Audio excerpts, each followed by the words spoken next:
So peacekeeping operation in general is the expeditionary use of uniformed personnel. So obviously there will be the deployment of uniformed personnel. There can be a UN mandate or they may not have any UN mandate, but with an explicit mandate to assist the prevention of armed conflict.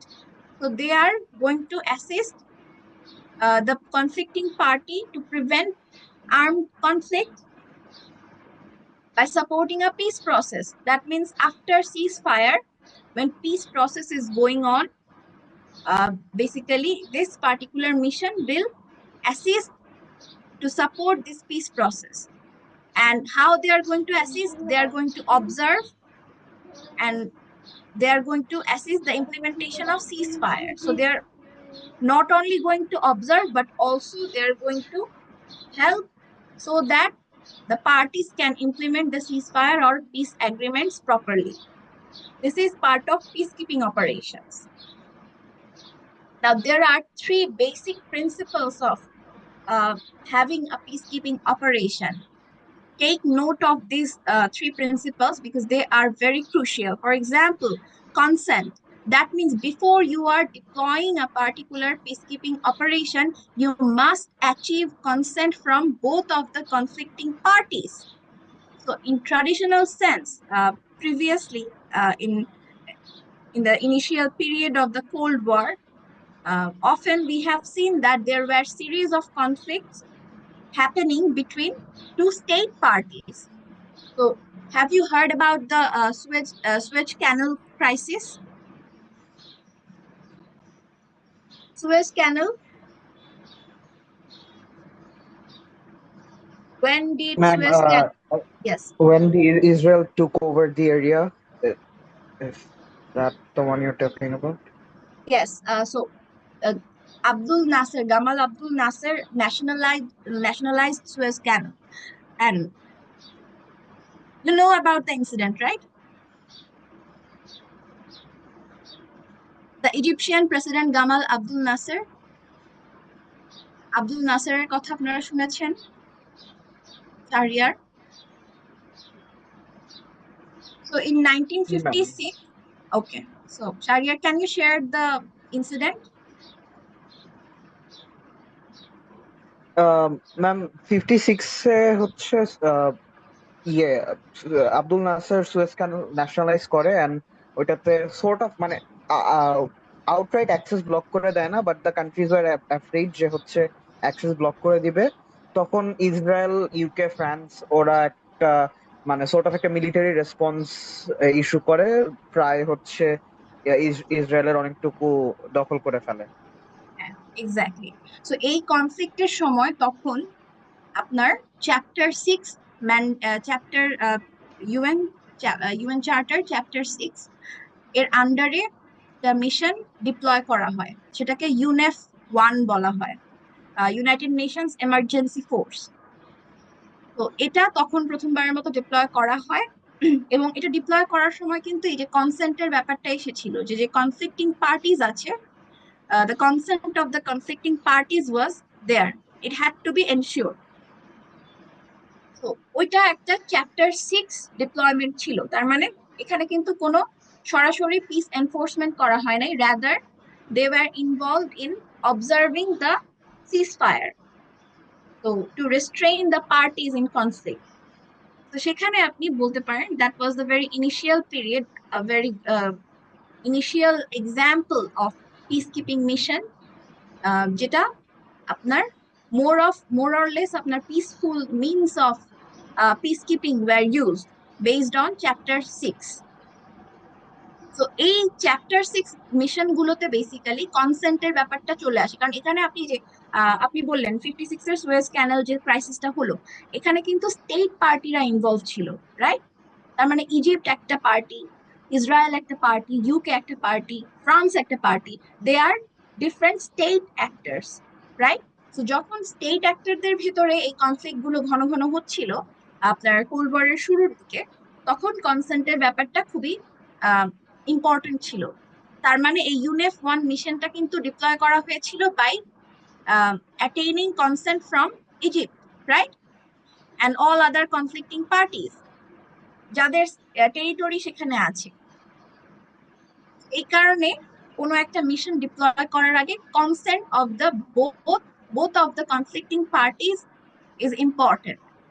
However, আমরা বলছিলাম cold ওয়ারের শুরুর দিকে যখন আপনার state parties গুলো একজন আরেকজনের সাথে কনফ্লিক্টে ইনভলভ হতো, what about conflict within a particular state, মানে যেখানে আপনার সিভিল ওয়ার চলছে, যেখানে গভর্নমেন্টের সাথে মনে করেন কোন একটা ইনসার্জেন্ট গ্রুপের মারামারি হচ্ছে, যেমন আপনার শ্রীলঙ্কায় 40 ইয়ার্স ধরে সিভিল ওয়ার হয়েছে। তো তাদের সিভিল ওয়ার হয়েছে তামিল মাইনরিটির সাথে আপনার সিনহালিজদের। তো সিনহালিজ গভর্নমেন্টের এগেনস্টে তামিল যে ইনসার্জেন্সি গ্রুপটা ছিল, তামিল টাইগার, তো তাদের প্রায় 40 ইয়ার্স ধরে তাদের সিভিল ওয়ারটা কন্টিনিউ করেছে। তো এইরকম সিচুয়েশনে যদি আপনি একটা ইউএন মিশন পাঠাতে চান, তো সেখানে আপনি কার কনসেন্ট নেবেন?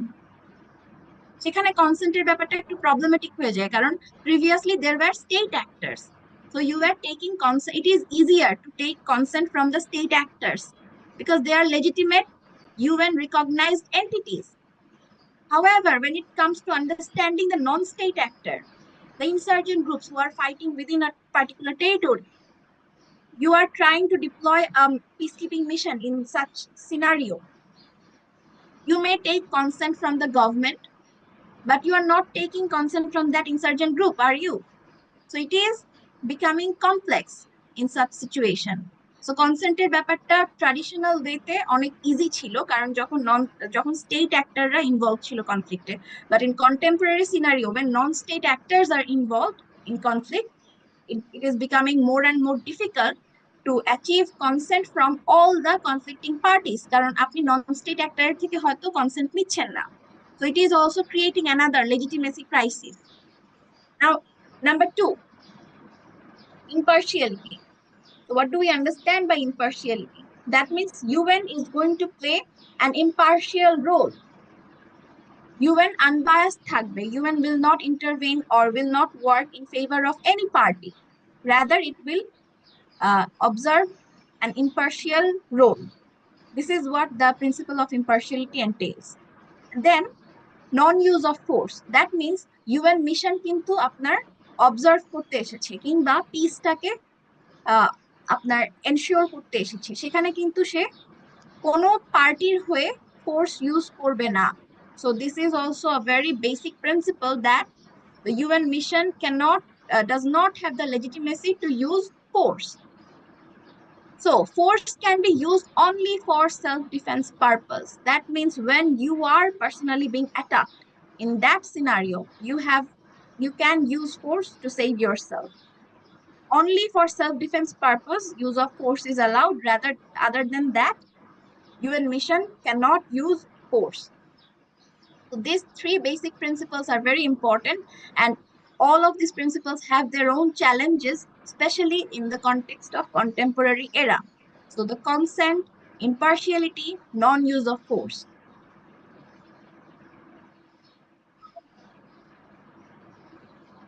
If you understand the traditional tasks of a peacekeeping mission, so the traditional tasks include observation, monitoring, and reporting, supervision of ceasefire, interposition as a buffer and confidence building measure.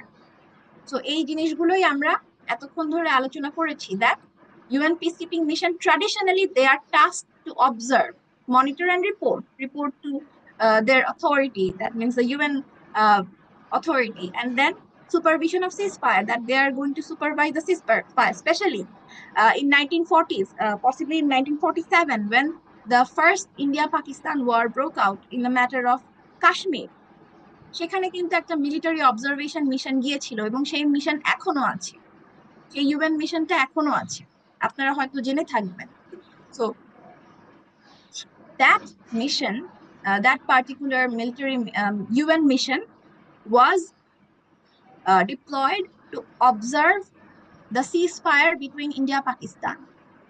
তার মানে তারা কিন্তু কেবল অবজারভেশনের জন্য আছে। So অবজারভেশনের ব্যাপারটা কোন চ্যাপ্টারকে সমর্থন করে ইউএন এর? শাহরিয়ার,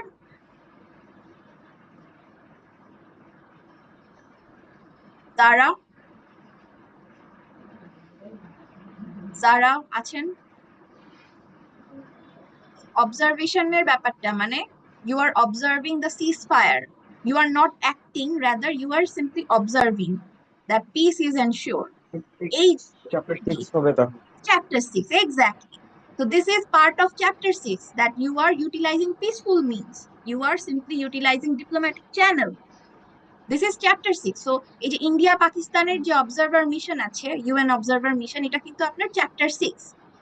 তো এটা ট্র্যাডিশনাল রোল ইউএন এর, ইউএন পিসকিপিং মিশনের, যে observing, monitoring and reporting. Then supervision of ceasefire, যে লাইন অফ কন্ট্রোল যেটা স্টাবলিশড হয়েছিল ইন্ডিয়া পাকিস্তান বর্ডারে, সেই লাইন অফ কন্ট্রোল যে সিজফায়ারটা সেটা অবজার্ভ করছে, সেটা সুপারভাইজ করছে ইউএন মিশনটা। Interposition of a buffer and confidence building measure, so এখানেও আলাদা করে আমার ইন্টারপ্রিট করার কিছু নাই। That means UN will work as the institution to build confidence among the parties. Now, currently, it was a traditional task. However, in contemporary period, there are certain multidimensional tasks that were included.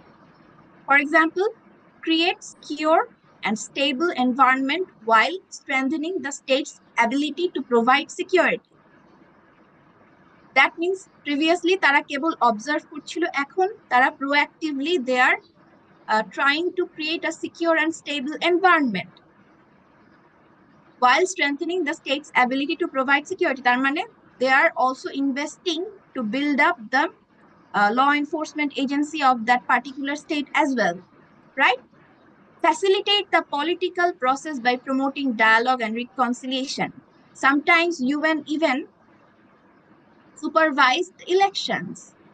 So UN কিন্তু ইলেকশনে supervise করেছে previously কিছু কিছু ক্ষেত্রে। So this is how they are trying to facilitate political process. যদিও initially এটা কেবল অবজারভেশনে ছিল, এখন তারা প্রোঅ্যাক্টিভলি আরো ইনভলভ হচ্ছে।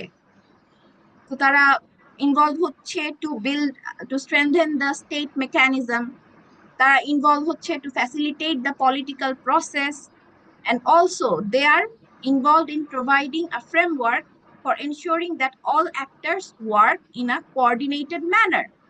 So now in current scenario, we are observing more and more proactive role from UN missions that is going beyond their traditional tasks. So if we look into the historical evaluation of evaluation of UN peacekeeping missions, তো UN peacekeeping missions এর ইস্যুটা হচ্ছে আমরা প্রথম 1935 এ Franco German referendum দেখতে পাই। সেটা league of নেশনের আন্ডারে করা হয়েছিল, Franco German referendum in the matter of sir. So আপনারা কি, আপনাদের তো জারের কথা মনে আছে, রাইট? সার একটা পার্টিকুলার টেরিটরি ছিল জার্মানির, যেটা ফার্স্ট ওয়ার্ল্ড ওয়ারের পরে আলাদা করে লিগ অফ নেশনস এর আন্ডারে ছিল, মানে ফ্রান্সের আন্ডারে রাখা হয়েছিল। তারপরে 35-এ হচ্ছে একটা রেফারেন্ডাম হয়েছিল, যেখানে সারের যারা পপুলেশন আছে they voted in favour of remaining inside Germany. এই ইনসিডেন্টটা তো আপনাদের মনে আছে, হিস্ট্রি অফ আইআরএ আমরা পড়েছিলাম। So in 1935, basically that particular referendum, so previously Tsar was part of Germany. After the end of the First World War, when Treaty of Versailles happened, Tsar was a very resourceful area, so it was given to France, that France will supervise Tsar for a certain period of time, and then in a particular period, a particular referendum will take place, and the people of Tsar will determine that whether they will stay with Germany or with France.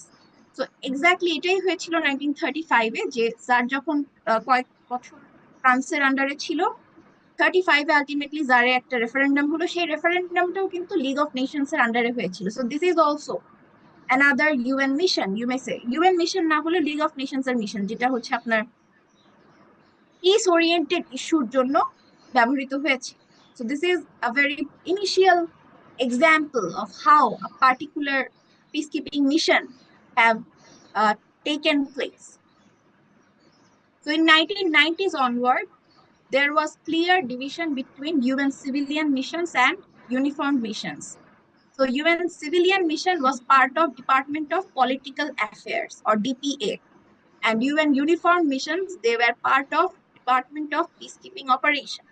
So civilian mission কোনগুলো? আপনার যেগুলো piece building efforts এর সাথে related, that means আপনার infrastructure লাগবে, সেক্ষেত্রে আপনার engineer লাগবে, বিভিন্ন ইঞ্জিনিয়াররাও কিন্তু পিস কিপিং মিশনে যান।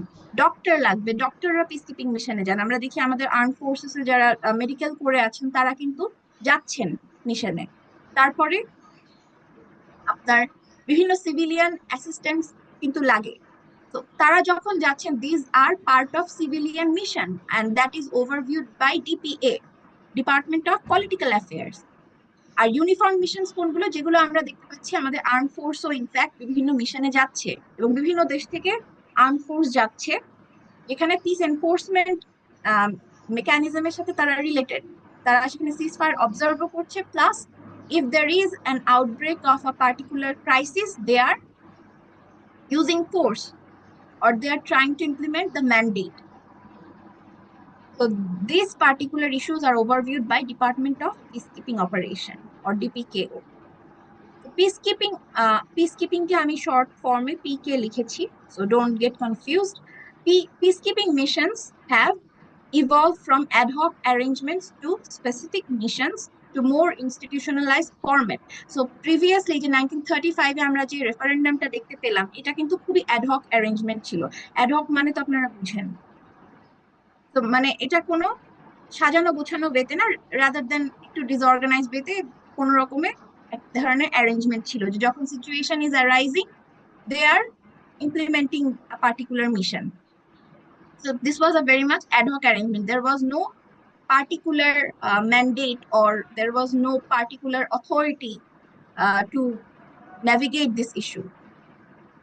However, later on it transformed into specific missions. That means later on we have seen that these missions were deployed considering certain specific UN missions. And then gradually from 1990s onward, we have seen that more and more institutionalized format is arising. That means previously there was no particular institution which was overviewing peacekeeping mission. However, in contemporary world, we have completely institutionalized the mechanism of peacekeeping operations.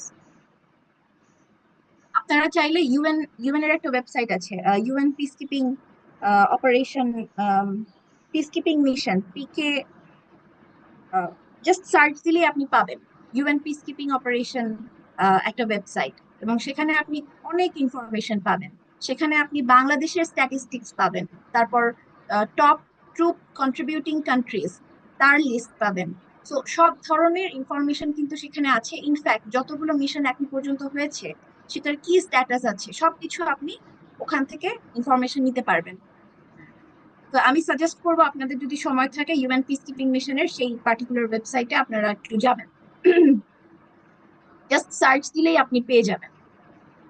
So 1940s onward, we have seen that in Palestine case and also in Kashmir issue, there were only few hundreds of people who were deployed. তো কাশ্মীর ইস্যুতে মানে ওই যে আমরা 47 এর পরে যে ইস্যুটা বললাম, সেই অবজারভার মিশনে আপনার মাত্র 100 থেকে মানে কয়েকশো মিলিটারি অবজারভারদেরকে ডিপ্লয় করা হয়েছিল। However, in 1956, in Suez crisis, first infantry battalions were deployed. So in Suez crisis, the number of the deployment increased comparing to the previous one.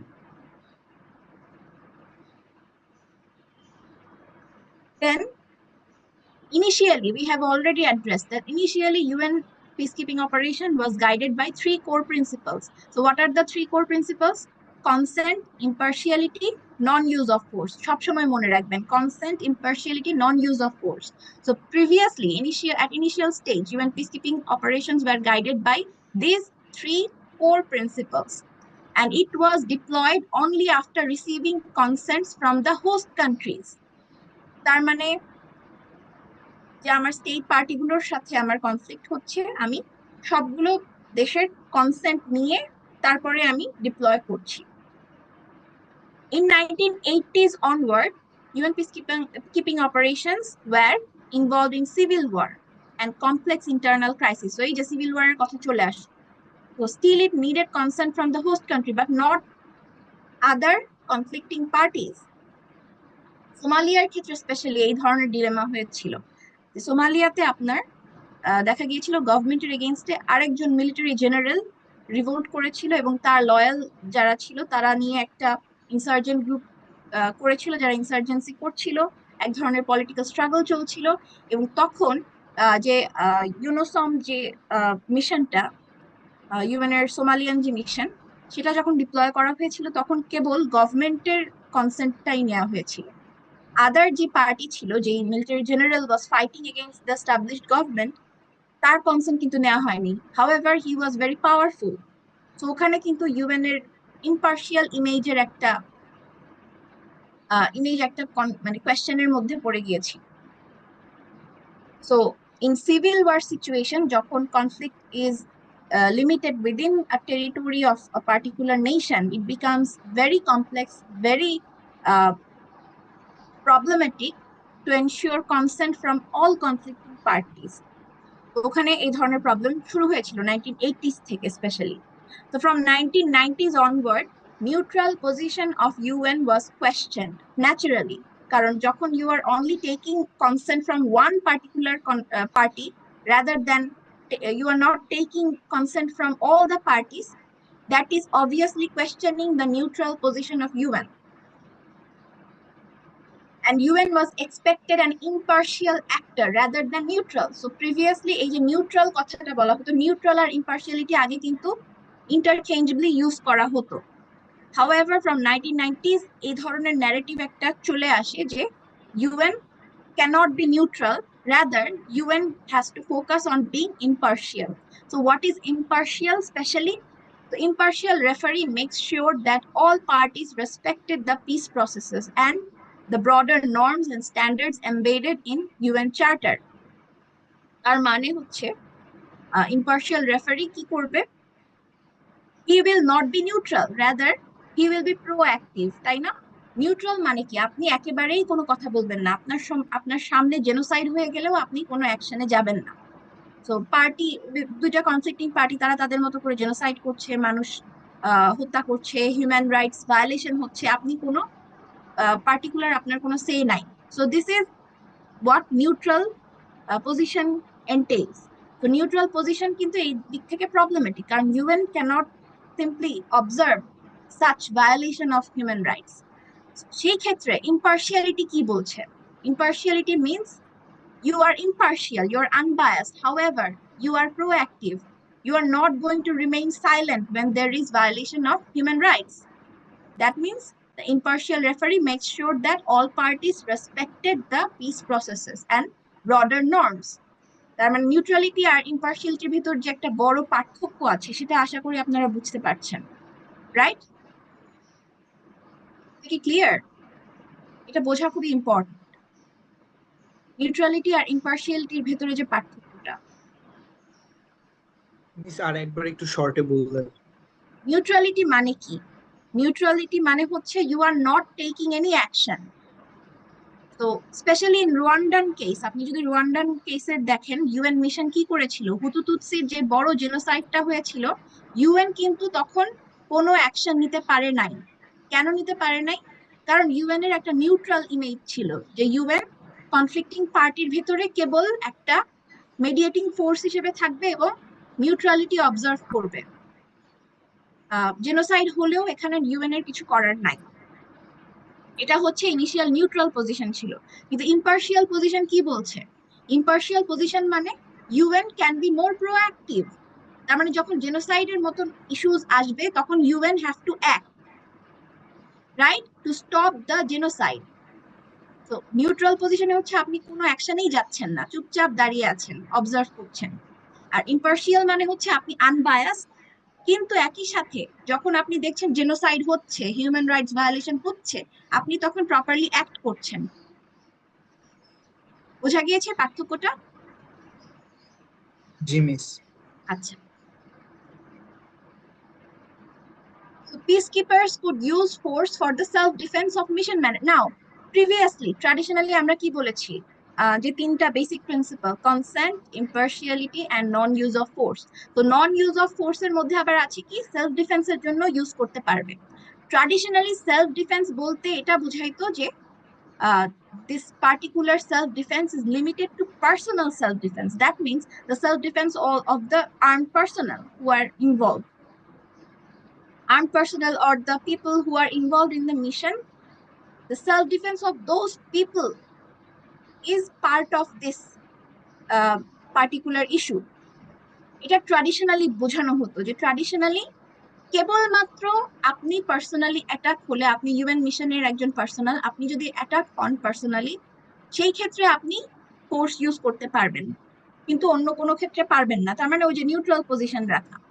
কিন্তু কারেন্টলি এই সেলফ ডিফেন্সের কনসেপ্টটা আরো ব্রডার হয়েছে। কিরকম ব্রডার হয়েছে?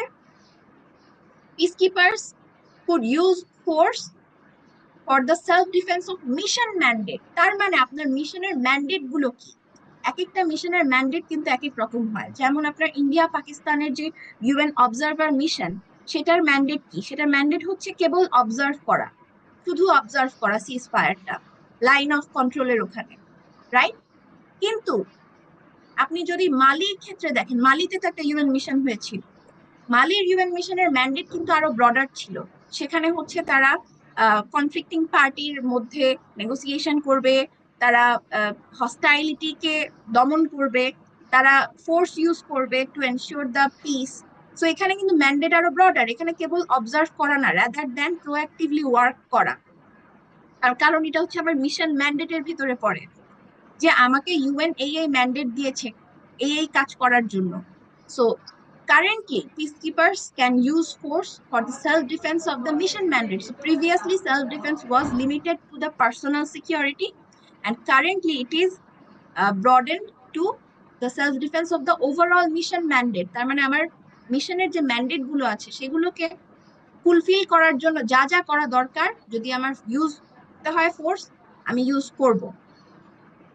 তো এই ব্যাপারটা বোঝা গিয়েছে, এই ট্রান্সফরমেশনটাও ইম্পর্টেন্ট, যে previously it was just about personal security and now it is extended towards self defence, towards defending the mission mandate. Now, after the end of the Cold War, peacekeeping objectives broadened, obviously. They were involved to build liberal democratic parties. So UN often, UN is accused of, promoting or imposing liberal democratic values.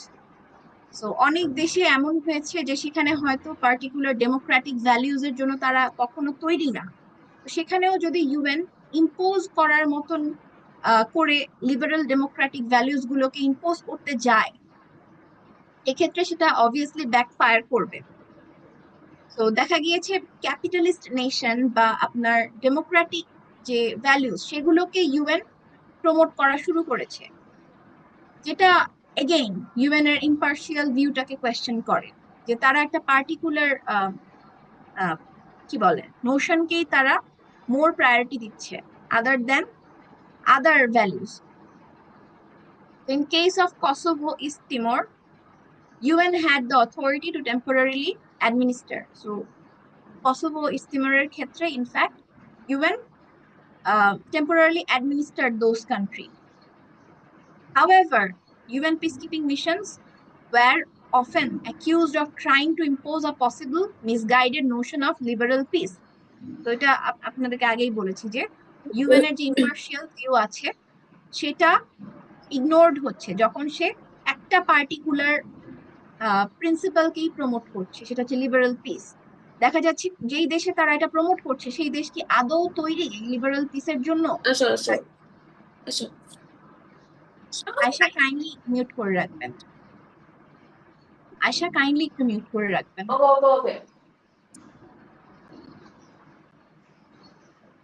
আকাশ আপনাকে মনে হয় post করেছি, একটু আয়শাকে mute করে দিন। আচ্ছা, so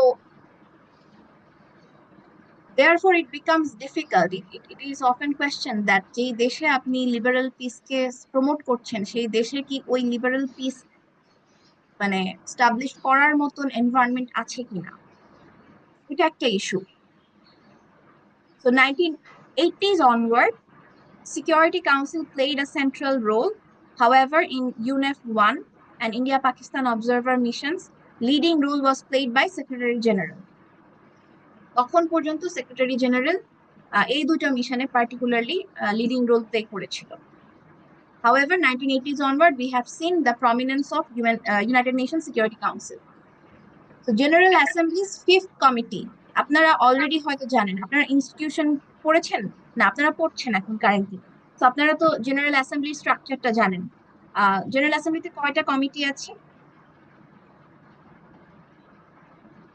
general অ্যাসেম্বলিতে কয়টা committee আছে?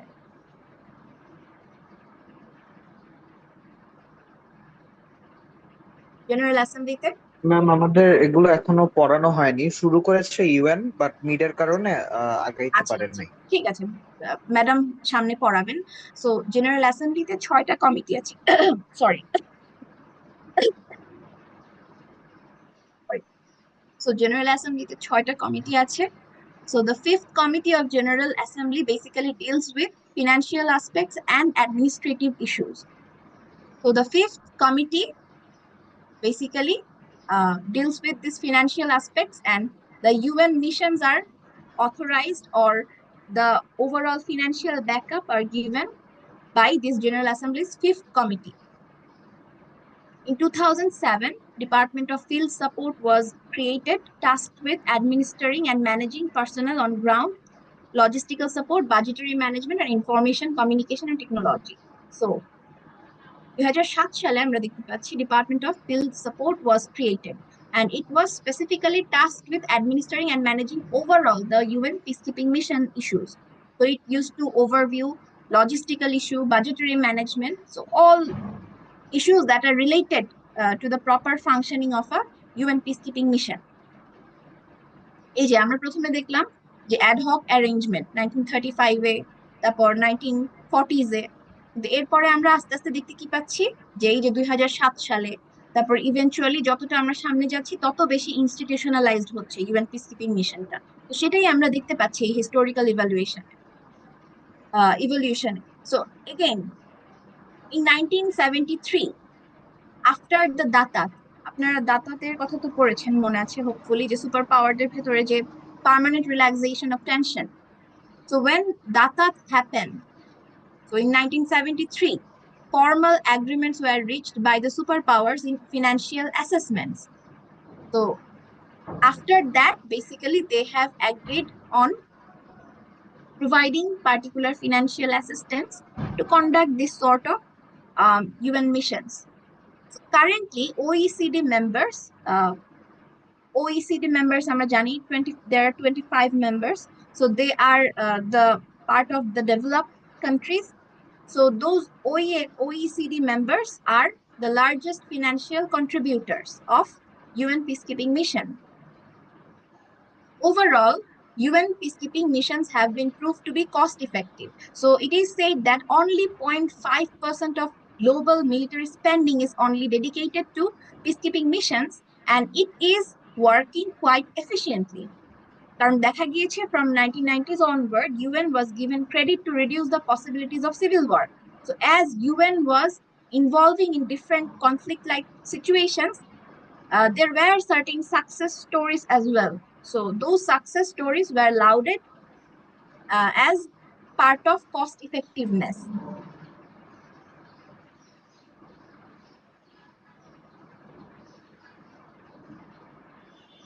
Despite having such, possibilities, there are certain challenges of UN peacekeeping missions. So number one, UN peacekeeping missions suffered by the policies of its own member states. তার মানে আমরা সোমালিয়ার কথাটা একটু আগেই বলছিলাম, in Somalia there was lack of consensus. সোমালিয়াতে যখন deploy করা হলো ইউএন মিশন, তখন যেসব মেম্বার স্টেটরা তাদের ট্রুপস কন্ট্রিবিউট করেছিল তাদের ভেতরে কনসেনসাসের অভাব ছিল। স্পেশালি ইউএস এর ক্ষেত্রে, ইউএসএ কিন্তু সোমালিয়াতে আপনার টাস্ক ফোর্স ডিপ্লয় করেছিল ইউনোসম 2 মিশনের সাথে। তখন আপনার ইনসার্জেন্ট গ্রুপের অ্যাটাকের কারণে প্রায় 12 troop members of 12 US armed personnel were killed. So when there was casualty in US Army, so they declared that they are going to pull out their task force. So as soon as they have pulled out their task force, that basically created a crisis to continue UN mission, কারণ UN mission was very much dependent on US armed personnel. তো যখন US decide করলো যে তারা তাদের পার্সোনালদেরকে উঠিয়ে নিবে, pulled out করবে, তখন দেখা গেল মিশনটা অকার্যকর হয়ে গেল। So this is an example how lack of consensus can you know make invalid the UN peacekeeping missions. So secondly, the institutional structure proved to be inadequate to rapid deployment and subsequent management of large multidimensional and multinational operations. So there is no standing army. তো আপনারা যদি chapter 7 এর আমরা কতগুলো article পড়েছিলাম, ওখানে একটা কথা ছিল আপনার military MSc, right? Military chief of staff না, military staff committee. So that will be comprised of the chief of staffs of 5 permanent members. So এরকম কথা হয়েছিল যে একটা এমএসসি ক্রিয়েট করা হবে যেখানে 5 জন পার্মানেন্ট মেম্বারের চিফ অফ স্টাফরাই থাকবে এবং তারা লিড দিবে যে কোনো অপারেশন। কিন্তু ইন ব্রডার সেন্স সেটা কখনোই পসিবল হয় নাই, এবং there is no standing army, সেখানে কোনো পার্মানেন্ট আর্মিও নাই ইউএন মিশনে। প্রত্যেকটা মিশনে আপনার নতুন করে ম্যান্ডেট দিতে হয়, নতুন করে সব দেশকে বলতে হয়, ইনভাইট করতে হয় ট্রুপ কন্ট্রিবিউট করার জন্য, ফাইন্যান্সিয়ালি যারা কন্ট্রিবিউট করছে তাদেরকে ইনভাইট করতে হয়। So as a broader sense প্রত্যেকবার আপনাকে কল করতে হচ্ছে, ইনভাইট করতে হচ্ছে, প্রত্যেকবার আপনাকে এটা স্টাবলিশ করতে হচ্ছে, কারণ আপনার কোনো পার্মানেন্ট আর্মি নাই, ইউএন এর কোনো পার্মানেন্ট আর্মি নাই। So it is observed as a great obstacle because institutional structure proved to be inadequate. কারণ প্রত্যেকবার আপনার একটা মিশন ম্যান্ডেট ক্রিয়েট করতে করতে দেখা যায় অনেক সময় চলে যায়, এবং কনফ্লিক্ট জোনে দেখা যায় যে এই সময়টাই অনেক ক্রুশিয়াল হয়ে যায়, অনেক বড় বড় অঘটন বা হিউম্যানিটেরিয়ান ক্রাইসিস এর মধ্যেই হয়ে যায়। তো এটা একটা বড় ধরনের setback. And then thirdly, peacekeeping itself has become complicated than previous monitoring activities. So ওই যে বললাম, previously it was only limited to monitoring and observing a particular ceasefire or particular implementation of peace agreement. However, in contemporary cases, we have observed that peacekeeping missions are more and more involved into more multidimensional tasks. So তারা civilian taskeও involved হচ্ছে, they are also involved in peace building tasks, and also they are fighting against the insurgent groups to some extent. So all of these issues are basically getting more and more complicated. আচ্ছা, আজকের জন্য আমরা এতটুকুই। আমরা next ক্লাসে আরো further challenges এবং কিছু ইউএন মিশন কেস স্টাডিজও দেখব। আজকের ক্লাসের উপরে আপনাদের কোনো কোয়েশ্চেন বা কনফিউশন আছে কিনা? আমার কথা কি বোঝা গিয়েছে? আমি আসলে খুব স্ট্রাগল করেছি through out the class, suddenly খুব ঠান্ডা লেগে গেছে। কোনো কনফিউশন বা কোয়েশ্চেন আছে কারো? আমার কথা কি বোঝা গিয়েছে আজকে? Yes miss. আচ্ছা, আর কোনো কনফিউশন আছে?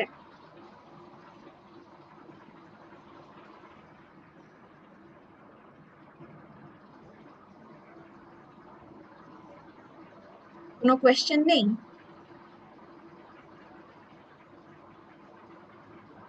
মিস, ম্যাটেরিয়ালসটা পেলে একটু পড়ে দেখলে ভালো হতো।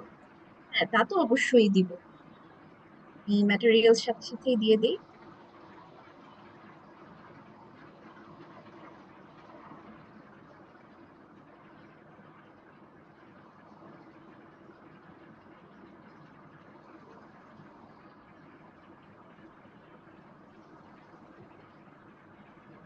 রোল কল করে ফেলি।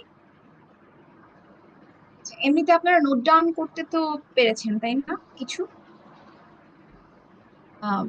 স্লাইডের পয়েন্টস গুলো তো আছেই, কিন্তু এর বাইরেও আমি কিছু এক্সট্রা কথা বলেছি, সেগুলো আশা করি আপনারা নোট ডাউন করেছেন। এটা ইম্পর্টেন্ট যেন আপনারা ট্র্যাক করতে পারেন যে কিছু সূক্ষ্ম সাটল কিছু ডিফারেন্সেস আছে কনসেপ্ট গুলোর ভেতরে, সেগুলো আপনি যেন ডিফারেন্সিয়েট করতে পারেন। আচ্ছা, সুরায়া পারভিন, Present, ma'am. মোহাম্মদ রাফিন হাসান,